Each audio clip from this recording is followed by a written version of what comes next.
শুরুতেই নিই পেঁয়াজ। আর ছেলের ভাত খাওয়া হয়ে গেছে আমার ফিটিং করতে করতে, ক্যামেরা ফিটিং করতে করতে।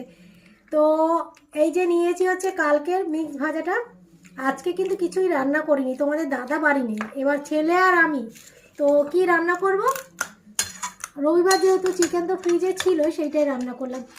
তো করেছি হচ্ছে চিকেন। এই যে চিকেনটা না আমি এর মধ্যে নিলাম, এই যে চিকেন আর ভাত। আর আমার ছেলে এমন ছেলে যে বেশি ভাগের হলে খেতে চায় না, খায়ও না ও। মাছের ঝোল ভাত, ডিমের ঝোল ভাত, আর মাংস হলে তো কথাই নেই। তো আজকে খাবো হচ্ছে পুঁই মিটুল ভাজা, চিকেন আর হচ্ছে পেঁয়াজ। তো চলো, আর যেটা বলছিলাম যে ক্যামেরা ফিটিং করতে করতে আমার আজকে দেরি হয়ে গেল, আর ছেলেরও খাওয়া হয়ে গেল। আমি ভেবেছিলাম আগে যেরকম তোমাদের থালা দিয়ে ভিডিও করতাম, শুধু থালা দিতাম, আমি আসতাম না, তো সেইভাবে করতে গিয়েছিলাম, হলো না, পারলাম না। তো যাই হোক, এই হচ্ছে।